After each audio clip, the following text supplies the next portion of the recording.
So this cake was very special in my opinion. It was for a nonprofit organization called Cake for Kids. If you have not heard of them, they are basically a nonprofit organization that helps kids in foster care or just kids in need in general that would not otherwise have the opportunity to have cakes for their birthdays. So you do not have to be a professional baker to sign up for them by any means. You can be a home baker, and I was very excited to make this cake. So this cake was a chocolate cake with chocolate filling and pink unicorn with pink, yellow, and I can't remember what other colors I used. You'll see later.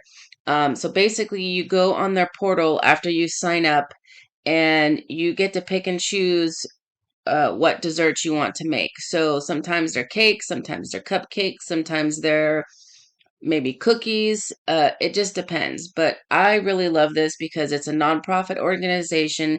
And not only am I helping a child out who would not otherwise be able to have a cake, um, I am also gaining experience and learning new decorating skills. So this was my second unicorn cake ever that I have ever made. And if you have not seen my first cake, I will link that video down below because that was pretty hilarious, actually, in my opinion. It was pretty bad, if I do say so myself. So go take a look at it after you finish watching this. So here I am doing the unicorn hair, so to speak. And I think it was pink, purple, and yellows is what I did. There was no specific color except for they wanted it to be pink. So I just added whatever colors I wanted to on top of that, which was the pink, yellow, and purple. And that was the part I had trouble with, was trying to get the hair to look like the mane of a unicorn. And here I am making the horn, and I tried doing the braided method, and I didn't really like the way it was coming out. So I restarted over and rolled the whole thing together. And then I used a toothpick to make the markings of the unicorn rings.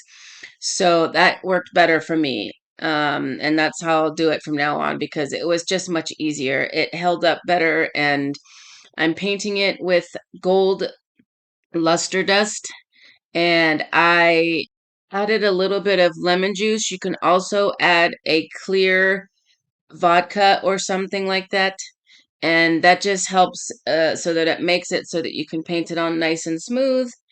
And I could have sprayed it on, but I wanted it to be more pronounced and more gold rather than just a little hint of the dust. I wanted to be able to really see it.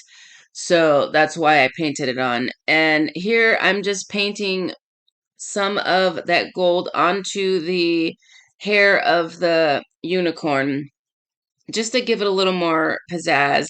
And here I'm making the ears. And basically what I did with this, because I'm not good at freehand cutting or drawing, so I printed something from Google and cut it out and used it as a stencil. So that actually worked pretty good. So that's a tip if you have trouble cutting things freehand, just print it out on the internet and you can just use it as a stencil. I could have done it on my Cricut, but I didn't actually have stencil cutout stuff. So I just did it from, like I said, the internet, and it worked really well. And here I painted the inner part of the ear a lighter, like skin color, and then the outer part I painted like a bright pink kind of magenta color.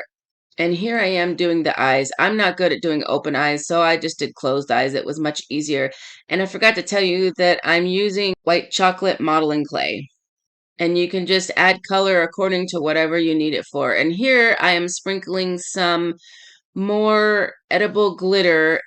I think this came out absolutely adorable. What do you guys think? I hope she really liked it and enjoyed her cake. I will leave the link for Cake for Kids down below in case you guys want to sign up for your area.